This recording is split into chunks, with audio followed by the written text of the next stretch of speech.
എല്ലാവർക്കും നമസ്കാരം. Big boss season 8 മലയാളത്തിലുള്ള ബിഗ് ബോസ് ഏകദേശം ഒരു ഒന്നോ രണ്ടോ ആഴ്ചക്കുള്ളിൽ അതിൻ്റെ സ്റ്റാർട്ടിങ് ആരംഭിക്കുകയാണ്. അതായത് അഗ്നിപരീക്ഷ എന്ന ഒരു കോമണേഴ്സിനുള്ള എൻട്രിയോട് കൂടിയിട്ടാണ് അത് സ്റ്റാർട്ട് ചെയ്യുന്നത്. ഏകദേശം ഒരു 8-ാം തീയതി കൂടി, ഓഗസ്റ്റ് 8-ാം തീയതി കൂടി OTT ജിയോ ഹോട്ട്സ്റ്റാറിലൊക്കെ ആണ് ഏഷ്യാനെറ്റും കൂടിയിട്ടാണല്ലോ അതൊക്കെ ചെയ്യുന്നത്. അപ്പോൾ ഏഷ്യാനെറ്റ് ചാനലിലോ അല്ലെങ്കിൽ OTT-യിലോ ഇതുണ്ടാവുമെന്ന് പ്രതീക്ഷിക്കുന്നു. ഇവരുടെ എൻട്രി അതായത് 10-45 പേര് ഓഡിഷൻ ഉണ്ടായിരുന്നു. അതിലൊരു 4-5 പേര് സെലക്ട് ആവുമെന്ന് വിചാരിക്കുന്നു. അത് ഏകദേശം ഒരു 15-16 എപ്പിസോഡായിട്ട് ബിഗ് ബോസിന് മുമ്പ്, ബിഗ് ബോസ് ഏകദേശം ഒരു സെപ്റ്റംബർ 2nd വീക്കോടുകൂടി ഉണ്ടാവുമെന്ന് പ്രതീക്ഷിക്കുന്നു. കൊച്ചിയിലാണ് ഇതിൻ്റെ ആസ്ഥാനം. മുമ്പൊക്കെ ചെന്നൈയിലും മുംബൈയിലൊക്കെ ആയിരുന്നല്ലോ. ഇപ്പോൾ കൊച്ചിയിലാണ് അവർ അതിൻ്റെ ഹെഡ് ഓഫീസ്.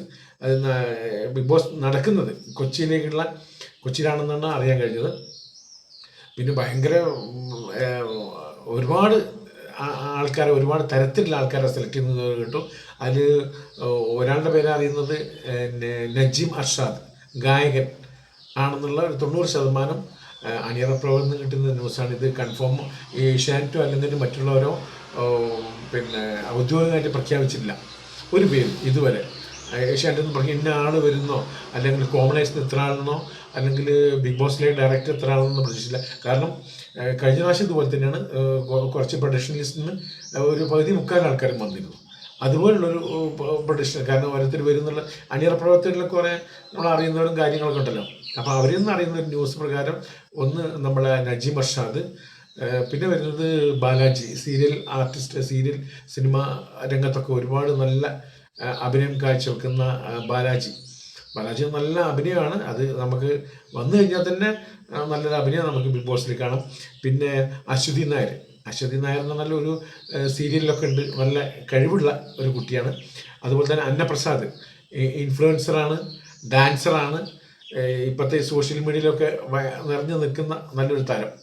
പിന്നെ ഉള്ളത് നമ്മളെ റിനിയൻ ജോർജ്, അതായത് ഇപ്പോഴത്തെ സോഷ്യൽ മീഡിയയിൽ കത്തി നിൽക്കുന്ന താരങ്ങളിലൊന്ന് റിനിയൻ ജോർജിനൊന്നും അറിയാത്തവരൊക്കെ കുറവാണ്, പല കാര്യങ്ങൾക്കുണ്ട്.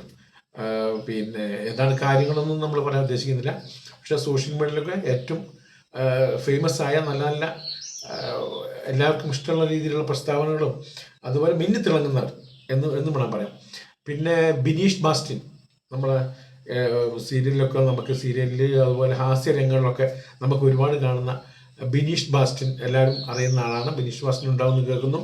പിന്നെ ബാദുഷ, മലയാള സിനിമയിൽ നിന്ന് മലയാള പ്രവർത്തകരിൽ ഏതൊക്കെയോ ഫീൽഡിൽ ഭയങ്കര സ്ട്രോങ് ആയി നിൽക്കുന്ന ഒരാളാണ് ബാദുഷ ഉണ്ടാവുമെന്ന് കേൾക്കുന്നു. അസീസ് നെടുമങ്ങാടുണ്ട്, സിനിമയിലുണ്ട്, സീരിയലുണ്ട്, ഒരു ഹാസ്യ കഥാപാത്രമൊക്കെ ഭയങ്കര തന്മയത്വത്തോടുകൂടി അഭിനയിക്കുന്ന ഒരാളാണ്. അസീസൊക്കെ ഉണ്ടെങ്കിൽ ഭയങ്കര രസമായിരിക്കും, ഭയങ്കര കളർഫുള്ളായിരിക്കും, ഭയങ്കര രസമായിരിക്കും. പിന്നെ ബീനാൻ്റണീൻ്റെ പേര് പറഞ്ഞു കേൾക്കുന്നത്. ബീനാൻ്റണിയിൽ ഒരു 3-4 പ്രാവശ്യമായിട്ട് വർഷങ്ങളായിട്ട് നമ്മൾ കേൾക്കുന്ന പേരാണെങ്കിലും ബീനാൻ്റണി വന്നാലും അത് ബിഗ് ബോസിൻ്റെ ഒരു മുതൽക്കൂട്ടായിരിക്കും. കാരണം അഭിനയിക്കാനും മറ്റുള്ളവരോട് വാക്ക് ചാതിരിക്കുന്നത് ഭയങ്കരമാണ്. നമ്മളൊക്കെ ഞെട്ടിപ്പോവും. കാരണം അത്രയും നല്ല സംസാരിക്കാൻ അറിയാം, നന്നായിട്ട് സംസാരിക്കാൻ അറിയാം. ബീനാൻ്റണിയൊക്കെ ഉണ്ടെങ്കിൽ ഭയങ്കര രസമായിരിക്കും.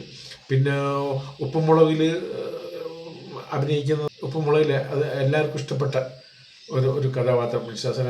അത് ശരിക്കൊരു വീട്ടിലെ ഒരാളെ പോലെ അഭിനയിച്ച് പ്രതിഫലിപ്പിക്കാൻ കഴിയുള്ള ഒരു നടിയാണത്. അവരുണ്ട്. പിന്നെ ജാസി ഉണ്ട്. എന്തിനാ പറയുന്നത്, ജാസി ഇല്ലാതൊരു പരിപാടി ഇല്ലല്ലോ. പ്രിയങ്കാനുവുണ്ട്. പിന്നെ ഒരുപാട് പേരുണ്ട് അങ്ങനെ ഇപ്പം പ്രൊഡക്ഷൻ ലിസ്റ്റിൽ വന്നവർ. ഇവരിൽ ആരൊക്കെ വരും എന്നറിയില്ല. എന്നാൽ ഈ പറഞ്ഞ പേരുകളൊക്കെ വരാൻ മീരാ വാസുദേവ് തന്മാത്രയിലൂടെ വന്ന് സീരിയലിലൊക്കെ വൈകുന്നേരം 8 മണിക്കൊക്കെ തുറന്നു കഴിഞ്ഞാൽ മീരാ വാസുദേവൻ ഉള്ളൂ. ഇന്ത്യൻ ആകമാനം അറിയപ്പെടുന്ന നടിയാണ്.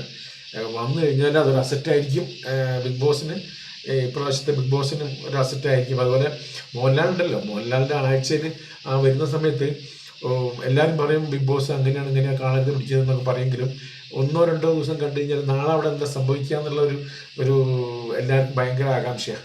പിന്നെ അത് ഓർത്തിങ്ങനെ ഇരിക്കും. അത് ഒരു പ്ലസ് പോയിൻ്റാണ് ബിഗ് ബോസ്. അതുകൊണ്ടൊക്കെ തന്നെയാണ് ഇന്ത്യൻ ആകമാനം, ഇന്ത്യക്ക് പുറത്തും എല്ലാവരും കാണുന്നതും അറിയപ്പെടുന്നതും ഒക്കെ.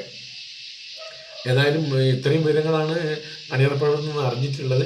ഇനി അറിയുന്ന മുറയ്ക്ക് നിങ്ങളെ ഇത് അറിയിക്കുന്നതാണ്. ഏറ്റവും ലേറ്റസ്റ്റ് ആയിട്ടുള്ള വീഡിയോസ് പോലെ ലേറ്റസ്റ്റ് ആയിട്ടുള്ള വിവരങ്ങളൊക്കെ നിങ്ങൾ അറിയിക്കുന്നതാണ്. ഇതുവരെ ചാനൽ സബ്സ്ക്രൈബ് ചെയ്തില്ലെങ്കിൽ ചെയ്ത് വെക്കുക, ലൈക്ക് ചെയ്യുക, ഷെയർ ചെയ്യുക. ശരി ശരി.